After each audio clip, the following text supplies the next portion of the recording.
Confinement à l'école secondaire d'Iberville de Rouyn-Noranda et les priorités de la mairesse réélue de Sainte-Terre, voici ce qu'on a pour vous aujourd'hui.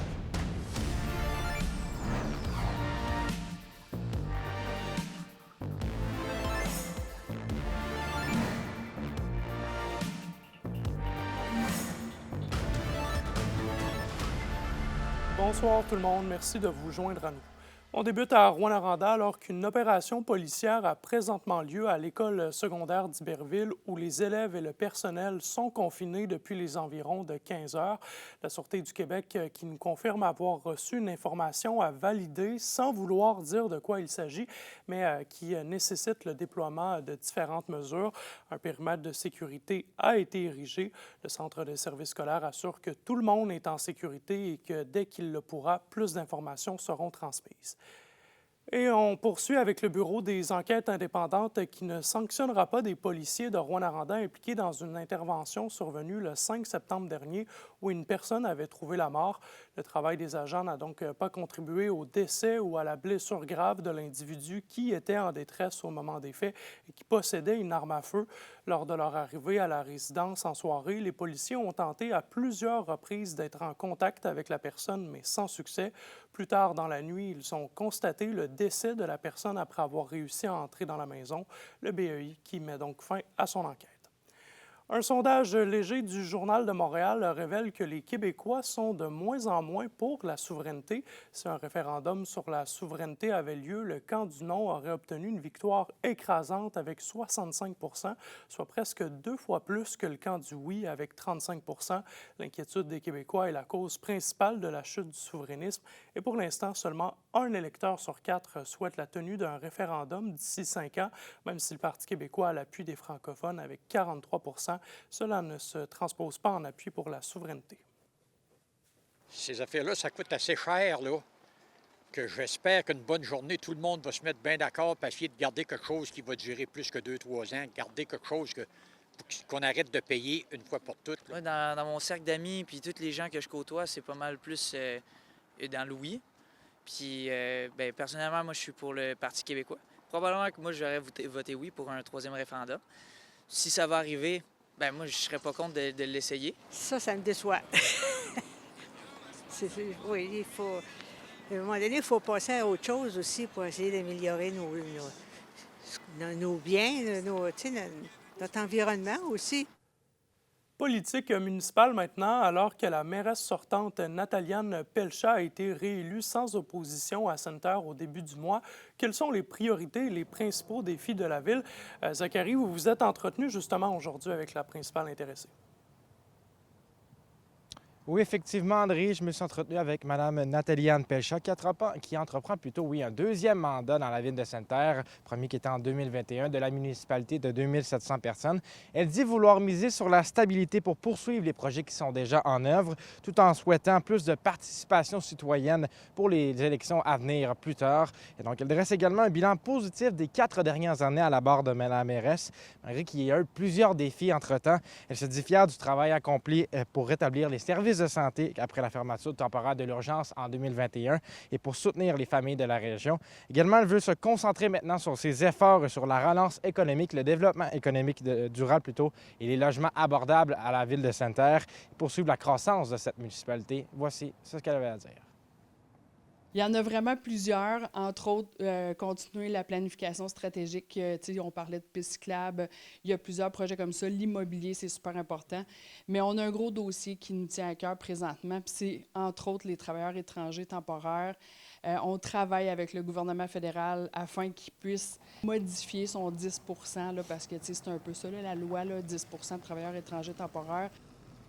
Et Zachary, il y aura tout de même du 109 là, autour de la table du Conseil. Effectivement, André, ce sont 2 personnes qui se présentent dans le district plutôt numéro 6. On parle de Stéphane Ménard et de Marie-Pierre Pelletier. Également, il y a une nouvelle venue là, pour le district numéro 5. Il s'agit de Jade Morel-Garneau, qui, elle, a été élue sans opposition. La mairesse Pelcha qui se réjouit de ces bonnes nouvelles et de ces nouvelles arrivées, plutôt, on l'écoute. C'est plus facile pour nous, on ne se le cachera pas quand c'est sans opposition, mais c'est toujours le fun, je trouve, tu sais, pour que les citoyens puissent avoir le choix. Tu sais, on le voit là, pour nous, là, pour la Ville de Sainte-Terre, on a un quartier qui est en élection cette année, mais tu sais, c'est le fun de voir, tu sais, c'est quoi les suggestions de chaque candidat. Fait que je trouve ça toujours intéressant d'avoir au moins le choix pour les citoyens. Et Mme Pelcha qui souhaite que son administration plutôt profite de la croissance là, de la population à Sainte-Terre. On parle que c'est plus d'une centaine de nouveaux habitants qui se sont installés à Sainte-Terre depuis 2024. Merci beaucoup, Zachary. Parlons argent maintenant, puisqu'Ottawa octroie 300 000 à la maison en bio Lac-Simon pour stimuler la construction de nouvelles habitations dans la communauté. L'entreprise qui se spécialise dans la fabrication de structures en bois rond et qui pourra, avec l'argent, moderniser ses procédés et accélérer sa production. Le financement provient d'une enveloppe de Développement économique Canada. Au culturel, parlons littérature, puisque l'artiste visuel rouyn-norandien Marc-Olivier Hamelin a sorti récemment son tout premier roman, intitulé « Cette grille dans laquelle je me trouve ». Ce récit questionne l'impact physique et mental des déplacements géographiques par rapport à nos désirs dans la vie. Dans le livre, l'auteur compare son parcours à celui de la peintre canadienne Agnès Martin et à l'acteur et cinéaste Derek Jarman. Le livre est publié par les éditions du Quartz et il est disponible dans les librairies de la région. Au sport, maintenant, les équipes de la LHJMQ de la région ont complété leur périple sur la route ce week-end. Et disons que ce fut un voyage couronné de succès pour les deux équipes. Olivier Morin nous donne les détails. 7 points sur une possibilité de 10. Voilà la récolte des foreurs au cours de leur périple de 5 matchs sur la route. Au cours de ce voyage, ils ont notamment blanchi les Olympiques de Gatineau, en plus de vaincre la meilleure équipe de la Ligue en tir de barrage vendredi. J'ai adoré, écoute, on a battu la première équipe dans la Ligue là, à Charlottetown, donc on ne se cachera pas que c'était toute une puissance, mais j'ai adoré notre engagement. Tout le monde a contribué à cette partie-là de Charlottetown, puis on a bien fini le voyage avant-hier, à Saint John, avec une belle victoire, donc bien heureux de ça. Les choses semblent donc se replacer pour le vert et or, après un début de saison difficile alors que l'équipe n'avait signé qu'un gain à ses 5 premiers matchs. L'entraîneur-chef Maxime Desruisseaux voit d'un bon œil les récentes performances de sa formation. J'avais trouvé que contre les Remparts de Québec, on méritait un meilleur sort en début d'année. On méritait assurément un meilleur sort aussi contre les Tigres de Victo. Donc, c'était un 4 points qu'on aurait pu aller chercher là, que pour X raisons, on n'a pas été capable d'aller chercher ces 2 victoires-là, mais qu'on avait bien joué.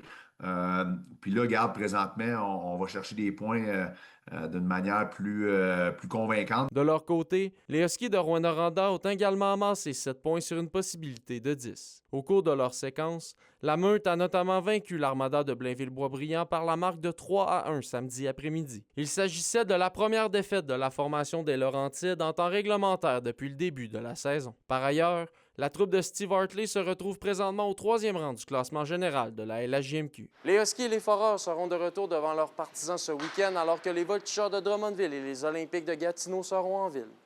Olivier Morin, RNC Nouvelles, Rouyn-Noranda. À la météo pour ce soir et cette nuit, ça se dégage des nappes de brouillard qui vont se former au cours de la nuit, des minimums entre 0 et 3 degrés. Demain mardi, le brouillard qui va se dissiper en matinée pour laisser place aux nuages avec des probabilités d'averses en après-midi. Pas impossible qu'il y ait des rayons de soleil au Témiscamingue, des maximums entre 8 et 9 degrés.